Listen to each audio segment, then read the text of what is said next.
بسم Yahweh Rahman Rahim. Ya Warisu, the supreme inheritor. والوالدات يرضعن أولادهن حولين كاملين لمن أراد أن يتم الرضاعة وعلى المولود له رزقهن وكسوتهن بالمعروف لا تكلف نفسا إلا وسعها لا تزار والدة بولدها ومولود له بولده وعلى وارث مثله وعلى الوارث مثل ذلك فإن أراد فسالا عن طراز منها تشاور فلا جناح عليهما وإن أردتم أن تسترضعوا أولادكم فلا جناح عليكم إذا سلمتم ما آتيتهم بالمعروف واتقوا الله واعلموا إن الله بما تعملون بصير۔ عزیزان محترم، آج ہم جو ایک نئے عنوان سے آپ کی خدمت حاضر ہوئے ہیں، تمام حمد و ستائش اس رب العالمین کے لیے ہے جو ہر شے کا خالق و مالک ہے، ہر شے کا وہی وارث ہے۔ حقیق عرفان میں مظہر صفات خداوندی میں آج ہم نے جس اسم کو چنا ہے یا موضوع سخن قرار دیا ہے وہ ہے یا وارثو۔ اس کی ہم دو قسط پیش کریں گے۔ ممکن ہے کہ پہلی قسط میں ہم اس پوری بات کو واضح نہ کر سکیں، لیکن دوسری قسط میں ہم اس کے پورے واضح کرنے کی کوشش کریں گے، تو آپ ہمارے ساتھ رہیے گا۔ رب العالمین ہم سبوں کو برکت عطا فرمائے اور اپنی اسم کو سمجھنے اور اس سے استفادہ کرتے ہوئے ہمیں ایمان افروز باتوں کو سمجھنے اور اخروی زندگی پر گامزن رہنے کے لیے ہمیں وہ ایمان عطا کرے تاکہ ہم اپنے آپ کو سدھار سکیں اس دنیا میں آخرت کی تیاری کے لیے، آمین۔ جی، قرآن شریف میں سوال یہ آیا تھا کہ قرآن شریف میں یہ وارث کتنے مقام پر ہے؟ وارث یہ ایک مقام پر ہے اور یہ سورہ بقرہ آیت نمبر 233۔ قرآن شریف کا یہ دوسرا سورہ ہے، سورہ بقرہ پارہ 3 ہے اور آیت نمبر 233۔ تفسیر ماجدی میں یوں مرقوم ہے کہ اور مائیں اپنے بچوں کو دودھ پلائیں پورے 2 سال، اس لیے جو رضاعت کی تکمیل کرنا چاہے وہ بچہ ہے جو اس کے ماؤں کے ذمے ہے، اسے کھانا اور کپڑا دستور کے مطابق ہو۔ کسی شخص کو حکم نہیں دیا جاتا بجز اس کے برداشت کے بقدر، نہ کسی ماں کو تکلیف پہنچائے اس کے بچے کے باعث اور نہ کسی باپ کو تکلیف پہنچائے جائے اس بچے کے باعث، اور اسی طرح وارث کے ذمے ہے۔ عرفان القرآن علامہ پروفیسر طاہر القادری صاحب کا ترجمہ اسی آیت کے متعلق کہ اور مائیں اپنے بچے کو پورے 2 سال تک دودھ پلائیں، یہ حکم اس کے لیے جو دودھ پلانے کی مدت پوری کرنا چاہے، اور دودھ پلانے والی ماؤں کو کا کھانا پہننا دستور کے مطابق بچے کے باپ پر لازم ہے۔ کسی جان کو اس کی طاقت سے بڑھ کر تکلیف نہ دی جائے، اور نہ ماں کو اس کے بچے کے باعث نقصان پہنچایا جائے، اور نہ باپ کو اس کی اولاد کے سبب سے، اور وارثوں پر بھی یہی حکم عائد ہے۔ عزیز ہم دیکھ چکے کہ وہ رب العالمین جب اپنے کلام کو ہم تک پہنچانا چاہتا ہے تو مختلف انداز میں، چونکہ تمام حمد و ستائش اسی وحدہ لا شریک کے لیے ہے اور اسی کو حضور سب اپنے اپنے عقیدے کے مطابق حاضر ہوتے ہیں، نیاز مندانہ شکر گزاری کرتے ہیں۔ عزیزم، اس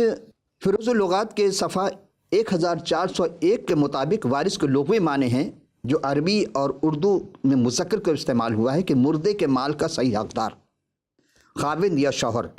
مددگار، حامی، حمایتی، اور ان معنوں میں اگر والی کے ساتھ آتا ہے تو بھی آتا ہے، اور جمع اس کا ہے ورثہ، ورثہ بھی استعمال کرتے ہیں۔ اور وارث کی بہت ساری چیزیں بتائی گئیں۔ وارث بعید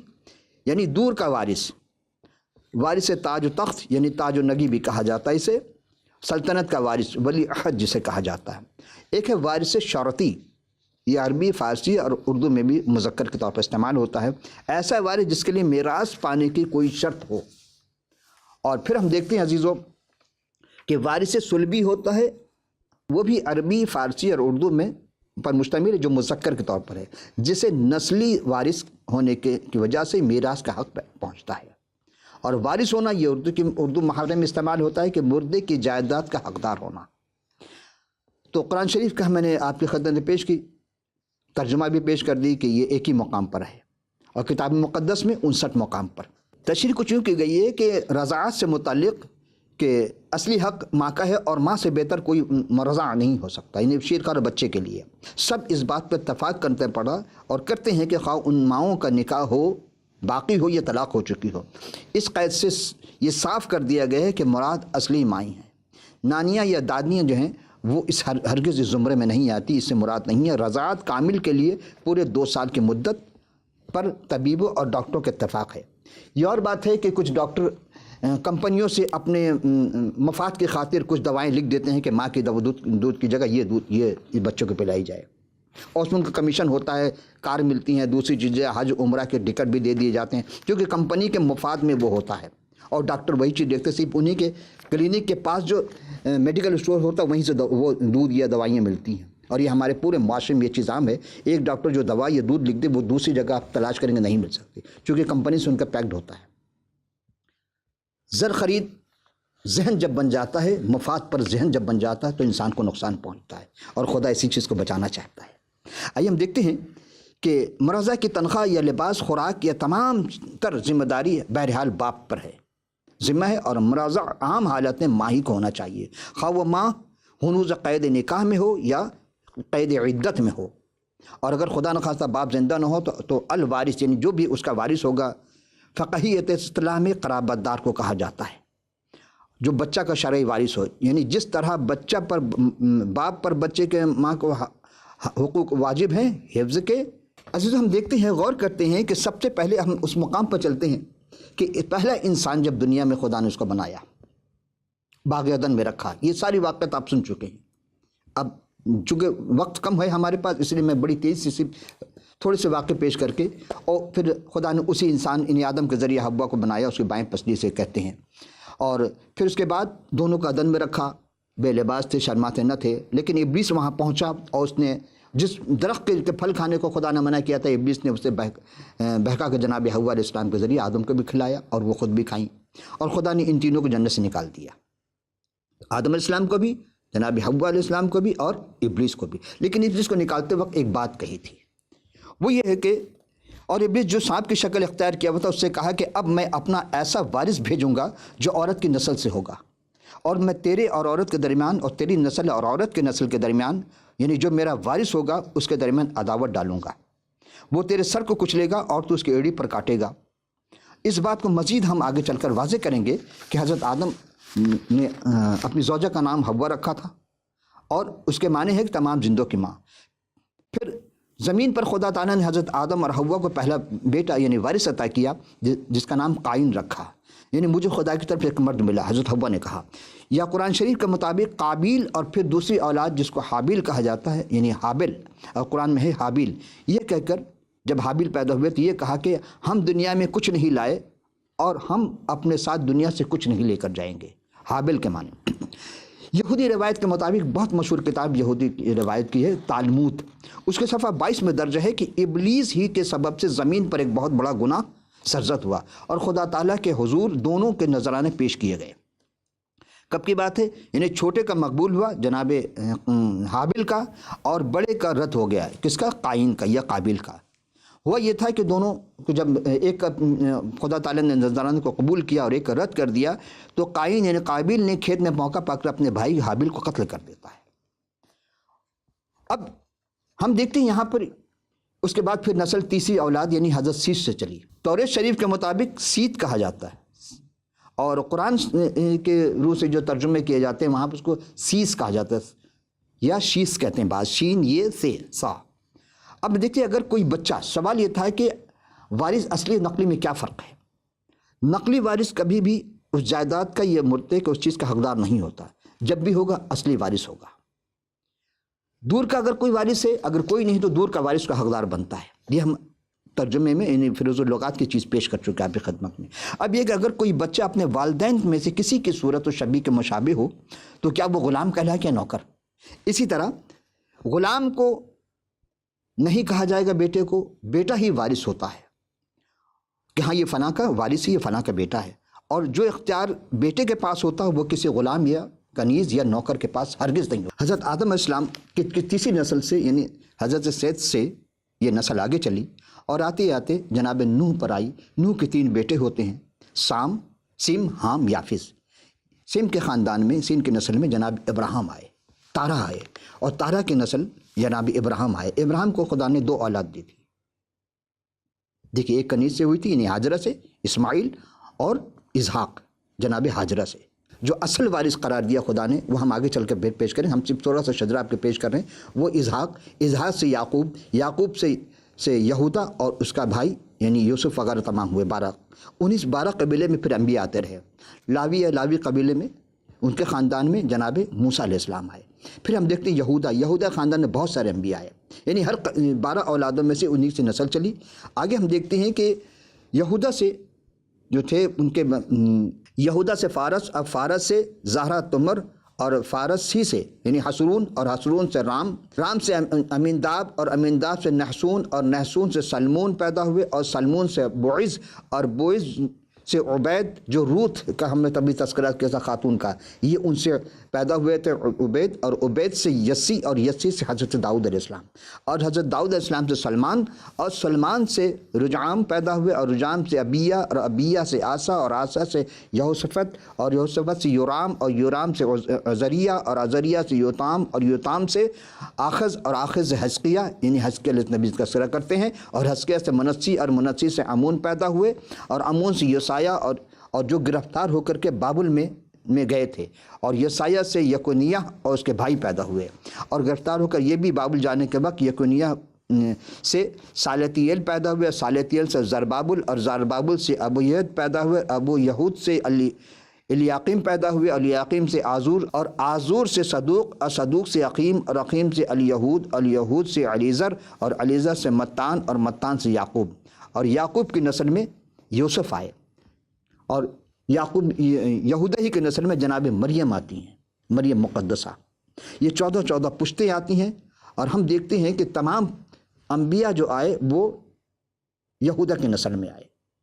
اب ہم تھوڑا سا آپ کی خدمت میں ایک اور چیز پیش کرتے چلے یہاں پر، کہ تارہ جن کا نام تھا یعنی کہ حضرت ابراہیم کے والد، جب یہ 70 برس کے ہوئے تو ان سے ابراہیم پیدا ہوئے، اور ابراہیم اور نحور اور حاران، لیکن حاران سے لوط پیدا ہوا، اور حاران اپنے والد کا جو مقام تھا جس کو بود زادبوم کہتے ہیں، کچھ دیو کے علاقے میں وہاں ان کا انتقال ہو جاتا ہے، وہیں ان کو دفن کر دیا جاتا ہے۔ اور ابراہیم سے نحور،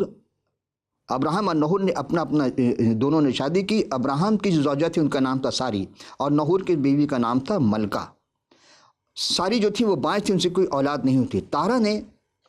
فیصلہ کیا کہ اپنے وارث یعنی ابراہیم اور ان کی زوجہ اور اپنے پوتے کسدیوں کی اور سے نکل کر کنعان کے ملک میں جائیں، لیکن وہ حاران سے نکل کر کے کہاں آئیں؟ وہیں قیام کیا، حاران میں۔ وہ وہاں نہیں پہنچ پائے، حاران میں قیام کیا، اور یہیں ان کا انتقال ہوتا ہے۔ اس وقت ان کی عمر 250 سال ہوتی ہے۔ کس کی؟ تارہ کی، جن کو عام زبان میں تارخ بھی کہا جاتا ہے تفسیر لکھنے والوں، قرآن تفسیر مطابق۔ ہم دیکھتے ہیں کہ پھر رب العالمین حضرت ابراہیم السلام کو بلاتا ہے، اور ابراہیم علیہ السلام سے کہتا ہے کہ اور خدا نے ابراہیم سے کہا کہ تم اپنے وطن اور اپنے رشتہ دار نعتوں کو بیچ سے اور اپنے باپ کے گھر سے نکل اس ملک میں جا جو میں تجھے دکھاؤں گا، تجھے بڑی قوم بناؤں گا اور برکت دوں گا اور تیرا نام سرفراز کروں گا۔ سو تو باعث برکت ہوا، جو تجھے مبارک کہیں گے میں اسے برکت دوں گا، جو تجھ پر لعنت کریں گے میں تجھ پر لعنت کروں گا، اور زمین کے سب قبیلے تیرے وسیلے سے برکت پائیں گے۔ یعنی آج سے لے کر اور قیامت تک، اور ابراہیم اسلام کے زمانے سے لے کر آج، اور آج سے لے کر قیامت تک جتنی بھی قومیں، جتنے بھی نسل آئیں گے وہ سب کے سب ابراہیم اسلام کے نسل سے کہلائیں گے۔ اور جو بھی جس زمانے میں بھی لوگ ابراہیم اسلام کو برا کہیں گے یا ان کی نسل کو، تو اس کا مطلب ہے کہ وہ اس لعنتی ٹھہرائے جائیں گے۔ اسی لیے اگر کوئی درود ابراہیمی پڑھتا ہے تو اس کا مطلب ہے کہ ابراہیم اسلام کے آل کو وہ درود پڑھ رہا ہے، ابراہیم و آل ابراہیم، اور پھر بد دعا کر رہا تو خدا اس کی بد دعا کو قبول نہیں کرے گا۔ یہ میں واضح کر۔ پھر آئیے کہ حضرت ابراہیم علیہ السلام کہ بیوی کا نام جب سارہ تھا، وہ جب بے اولاد تھیں تو انہوں نے، ان کے پاس جو مصری خاتون تھی، مصری لونڈی تھی، اس کا نام تھا ہاجرہ۔ جب انہوں نے دیکھا کہ مجھے کوئی اولاد نہیں اور اتنی عمر ہوگی، تو انہیں ابراہیم سے کہا کہ تم اس سے شادی کر لو میری لونڈی سے، خدا اس کے ہو سکتا ہے کہ خدا ہمیں اس کی وجہ سے اولاد دے۔ انہوں نے شادی کی، ان سے ایک اولاد جس کا نام اسماعیل تھا۔ اس وقت پھر ہم دیکھتے ہیں کہ چونکہ حضرت ابراہیم السلام نے خدا کی بات نہیں مانی تھی، اپنی بیوی کی بات مانی تھی، یعنی سارہ کی، تو رب العالمین نے اولاد تو دی، لیکن ابراہیم السلام جب 86 برس کے ہوئے پھر خدا نے ان پر نگاہ کی، یعنی اس وقت یہ اولاد ہوئی تھی۔ لیکن جب 99 برس کے ابراہیم السلام کی عمر ہوتی ہے، اس وقت چونکہ عمر کافی ہوا کرتی تھی۔ اب بات سوچیں کہ 99 برس اتنی عمر کہاں سے ہو سکتی ہے؟ لیکن تب خدا نے حضرت ابراہیم پر نظر کی اور ان سے کہا کہ میں خدائے قادر ہوں، تو میرے حضور چل اور کامل ہو، اور میں اپنے اور تیرے درمیان عہد باندھوں گا اور تجھے بہت بڑھاؤں گا۔ تب حضرت ابراہیم السلام سرنگو ہو گئے اور خدا سے ہم کلام ہوئے۔ تو خدا نے ان سے فرمایا، دیکھ میرا عہد تیرے ساتھ ہے، تو بہت سے قوموں کا باپ ہوگا، اور تیرا نام پھر ابراہم نہیں کہلائے گا بلکہ تیرا نام ابراہام ہوگا، کیونکہ میں تجھے سب قوموں کا باپ ٹھہراؤں گا، اور میں تجھے بہت برومند کروں گا، اور قومیں تیری نسل سے ہوں گی، اور بادشاہ تیری اولاد میں برپا ہوں گی، اور میں اپنے اور تیرے درمیان اور تیرے بعد تیری نسل کے درمیان ان سب پشتوں کے لیے اپنا عہد، ابدی عہد باندھوں گا، اور میں تیرا اور تیرے بعد تیری نسل کا خدا رہوں گا۔ یعنی جو اسے خدا مانے گا اس کا خدا رہے گا، جس نے اگر انکار کر دیا، بت پرست بن گیا، کسی اور کو خدا مان لیا، وہاں سے اس کا رشتہ ختم ہو جائے گا۔ اور میں تجھ کو اور تیرے بعد تیری نسل کو کینان کے تمام ملک میں جس میں وہ پردیسی ہیں ایسا دوں گا کہ وہ دائمی ملکیت ہوگی، اور میں ان کا خدا ہوں گا۔ عزیزو، ہم جب غور کرتے ہیں تو حضرت ابراہیم علیہ السلام سے خدا نے پھر فرمایا تھا کہ جیسا اس نے فرمایا کہ سارہ پر نظر، اب وہ حضرت سارہ علیہ السلام پر نظر کرتا ہے، اور اپنے وعدے کے مطابق حضرت سارہ سے کہا، سو وہ حاملہ ہوئی، اور ابراہیم علیہ السلام کے لیے اس بڑھاپے میں اسی معین وقت پر جس کا ذکر خدا نے ان سے کیا تھا، انہیں ایک بیٹا عطا کیا، اور ابراہیم علیہ السلام نے اپنے بیٹے کا نام اسحاق رکھا۔ سو اس سے سارہ کے پیدا ہوئے، اور اس وقت جناب ابراہیم علیہ السلام کی عمر 100 برس تھی اور حضرت سارہ کی عمر 90 برس تھی۔ خدا ابراہیم کو حکم دیتا ہے کہ اسحاق کی قربانی کریں، یا کس کی قربانی کے لیے کہتا ہے؟ سوال یہ پیدا ہوا، لیکن ہم آگے چلیں گے تو اس سوال کو اور دیکھیں گے۔ ان تمام باتوں کے بعد یوں کہ خدا تعالیٰ نے ابراہیم علیہ السلام کو آزمایا اور اسے کہا کہ اے ابراہیم، تو انہوں نے کہا کہ لبیک، یعنی میں حاضر ہوں۔ تب انہوں نے کہا، تو اپنا اکلوتا بیٹا اسحاق کو جو تیرا وارث ہے۔ دیکھیے، کلام خدا واضح طور پر ہر چیز کو تسلسل کے ساتھ پیش کرتا ہے، ایسا نہیں کہ ایک بات یہاں کہی اور پھر کسی جگہ اور پھر چوتھی جگہ، پانچویں جگہ، نہیں۔ کلام خدا تسلسل کا خدا ہے، وہ ہر چیز کو تسلسل کے ساتھ پیش کرتا ہے۔ تو تب اس نے کہا، تو اپنا اکلوتا بیٹا اسحاق جو تیرا وارث ہے اور جس سے تو بہت پیار کرتا ہے، ساتھ لے کر موریہ کے ملک میں جا، اور وہاں اسے پہاڑ میں، ایک پہاڑ میں جو تجھے بتاؤں گا، سوختنی قربانی کے طور پر چڑھا۔ تب ابراہیم نے صبح سویرے اٹھ کر اپنے گدھے پر 4 جامہ کسا اور سوختنی قربانی کی لکڑیاں چیریں، اور اٹھ کر اس جگہ کو جو خدا نے اسے بتائی تھی روانہ ہوا، اور تیسرے دن وہ وہاں پہنچتے ہیں۔ اور جب خدا نے وہ جگہ دکھائی ان کو جہاں انہیں جانا تھا، اس پہاڑ پر دور سے دیکھا، تب خدا ابراہیم نے اپنے جوانوں سے جو ان کے ساتھ گئے تھے ساتھ کہا کہ تم یہیں گدھے کے پاس ٹھہرو، میں اور یہ لڑکا دونوں ذرا وہاں جاتے ہیں اور سجدہ کر کے واپس آتے ہیں۔ زبان سے نکلے الفاظ جناب ابراہیم علیہ السلام کے کہا کہ ہم دونوں جاتے ہیں، سجدہ کر کے واپس آتے ہیں۔ اتنا ایمان یقین کہ ایک طرف خدا کہہ رہا ہے کہ دیکھو اس کی قربانی پیش کرو، آپ قربانی کے لے جاتے ہیں، دوسری طرف دل مطمئن ہے کہ یہ میرا وارث ہے، خدا کیسے اس کو مار سکتا ہے، لیکن خدا کو حکم ہے اسے ذبح کرو۔ اور پھر یقین کے ساتھ کہہ کر جا رہے کہ ہم دونوں سجدہ کر کے واپس آئیں گے، اور کیا واقعی یہی ہوا آخر میں۔ اور ابراہیم نے سوختنی قربانی اور لکڑیاں لے کر اپنے بیٹے پر رکھیں، اور آگ اور چھری اپنے ہاتھ میں لی، اور دونوں اکٹھے روانہ ہوئے۔ تب اسحاق نے اپنے والد سے کہا، اے ابا۔ انہوں نے کہا کہ ہاں میں حاضر ہوں، کہو بیٹے۔ انہوں نے کہا کہ دیکھیں لکڑیاں تو میرے پاس ہے، سوختنی قربانی کے لیے برہ کہاں ہے؟ تب ابراہیم علیہ السلام نے کہا کہ اے میرے بیٹے، خدا آپ ہی اپنے واسطے سوختنی قربانی کے لیے برہ مہیا کرے گا۔ سو وہ دونوں آگے چلتے گئے اور اس مقام پر پہنچے جو خدا تعالیٰ نے انہیں بتایا تھا یا دکھائی دیا تھا۔ وہاں ابراہیم علیہ السلام نے قربان گاہ بنائی اور اس پر لکڑیاں چنی، اور اپنے اکلوتے بیٹے یعنی ابراہیم علیہ السلام نے اکلوتا بیٹا اسحاق علیہ السلام جو اس بڑھاپے میں، اس ضعیفی میں، اس 100 سال کی عمر میں ہوا تھا، اب یہ چند سال کا ہے، 5-6 سال کا کہتے ہیں، تو وارث کو باندھا۔ کیا کوئی باپ ایسا کر سکتا ہے؟ اس ضعیفی میں اس کا اپنا بیٹا ہو اور کہے قربان کرو۔ کامل ایمان جس کے پاس ہوگا وہی کر سکتا، دوسرا نہیں۔ بت پرستوں کے آگے لوگ تو قربانی کرتے تھے اپنے بچوں کی، اپنے اولاد کے، انسانوں کو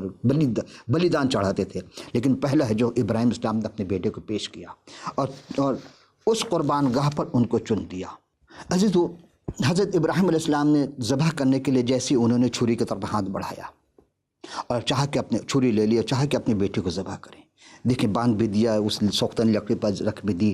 تب خداوند کا فرشتہ نے آسمان سے پکار کر کہا، اے ابراہیم، اے ابراہیم۔ تو ابراہیم اسلام نے کہا لبیک، یعنی میں حاضر ہوں۔ پھر اس نے کہا کہ تو اپنا ہاتھ لڑکے پر نہ چلا، اور اس سے کہا لڑکے پر ہاتھ نہ چلا اور نہ اس سے کچھ کر، کیونکہ میں جان گیا کہ تو خدا سے ڈرتا ہے، اس لیے تو نے اپنے بیٹے کو جو بھی تیرا اکلوتا تھا ہے وارث سے دریغ نہ کیا۔ عزیزو، ابراہیم علیہ السلام نے جب نگاہ کی تو دیکھا کہ مینڈھا ہے جس کے سینگ جھاڑی میں اٹکے ہوئے تھے۔ تب ابراہیم اسلام نے جا کر میڈے کو پکڑا اور اپنے بیٹے کے عوض اس قربانی یعنی سوختنی قربانی کے طور پر اسے پیش کر دیا، چڑھا دیا، اور ابراہیم اسلام نے اس مقام کا نام یہوہ یری رکھا، اور آج تک یہ کہاوت مشہور ہے، خدا کے وند کے پہاڑ پر مہیا کرے گا۔ پھر خداوند کے فرشتے نے آسمان سے دوبارہ ابراہیم اسلام کو پکار کر کہا کہ خداوند فرماتا ہے، چونکہ تو نے یہ کام کیا کہ اپنے بیٹے کو جو تیرا اکلوتا وارث ہے بے دریغ میرے حضور پیش کیا، یعنی دریغ نہ کیا، اس لیے میں بھی اپنی ذات کی قسم کھائی کہ میں تجھے برکت پر برکت دوں گا اور تیری نسل کو بڑھاتے ہوئے آسمان کے ستاروں کی مانند اور سمندر کے ریت کی مانند کر دوں گا، اور تیری اولاد اپنے دشمن کے پھاٹک کے مالک ہوگی، اور تیری نسل کے وسیلے سے زمین کے سب قومیں برکت پائیں گی، کیونکہ تو نے میری بات مانی۔ تب ابراہیم علیہ السلام نے اپنے جوانوں کے پاس لوٹ گئے اور وہ اٹھے اور اکٹھے بیر صبا کو گئے، اور وہیں حضرت ابراہیم اسلام نے قیام کیا۔ یہ تو تھی کتاب مقدس کی وہ بات جو حضرت ابراہیم اسلام نے اپنے بیٹے اسحاق علیہ السلام کے لیے حکم خدا سے قربانی پیش کی، اور اس کی جگہ وہ برہ آیا، یعنی میڈا آیا، اس کی قربانی پیش کی۔ اب سوال یہ پیدا ہوتا ہے کہ کتاب مقدس کے مطابق حضرت ابراہیم علیہ السلام نے اپنے اکلوتے بیٹے حضرت اسحاق علیہ السلام کی قربانی پیش کی، لیکن مزے کی بات ہے کہ عربی آیت میں کہیں بھی حضرت اسماعیل علیہ السلام کا نام نہیں ہے، اور واضح نہیں ہے کہیں بھی، لیکن آخر میں حضرت اسحاق علیہ السلام کا نام موجود ہے، اور آپ خود اس کی تلاوت کر کے دیکھیں گے۔ پہلے ہم قرآن کی اس آیت کو قرآن شریف تلاوت کریں گے،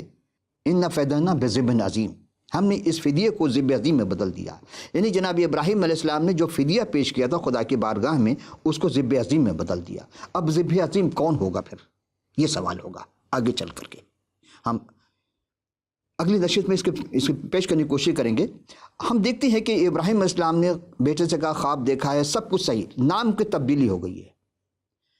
کتاب مقدس مطابق اسحاق اور قرآن کے مطابق اسماعیل ہے ابراہیم کی اولاد، لیکن دیکھنا یہ ہے کہ پھر سوال یہ ہوتا ہے کتاب مقدس ابراہیم اسلام کے اپنے اکلوتے بیٹے اسحاق کا تذکرہ کیا، قربانی کے لیے گئے، اور قربانی جناب سورہ صافات جو ہم نے پیش کیا۔ اب یہ دیکھنا ہے، یہ سوال ہوتا ہے کہ اس تناظر میں کیسے ختم کیا جائے اس تنازع کو، کیونکہ سب کے پاس ایک سے بڑھ کر ایک دلیل موجود ہے۔ تو محترم ناظرین، میں بڑا پدی نہ پدی کا شوربہ، چھوٹی منہ بڑی بات، لیکن حق کو سمجھنے کے لیے ایک دلیل ہمارے پاس ہے، اور وہ دلیل اگر آپ اسے قبول کر لیتے ہیں تو بات واضح ہو جائے گی، مانے نہ مانے یا آپ کی اپنی مرضی ہے۔ دیکھیں، نہ ماننے والوں کی تو لاکھوں دلیل پیش کی جائے کوئی نہ مانے گا، اور حق کو ماننے والے کے لیے یعنی ہم تعصب سے ہٹ کر کے بلکہ اسلامی نقطہ نگاہ سے صرف ایک دلیل آپ ناظرین خدمت میں پیش کرنے کی جسارت کرنا ہے۔ اذان گرامی، اب دامن وقت میں گنجائش نہ رہی تو ہم قرآن شریف کا 23واں سورہ یعنی سورہ صافات 37واں سورہ ہے، اس کے متعلق اس کی آیات اور ترجمے ہم اگلی نشست میں پھر حاضر ہوں گے، اور باقی باتیں ہم اس وقت کریں گے۔ اس وقت کی اجازت، خدا حافظ و ناصر۔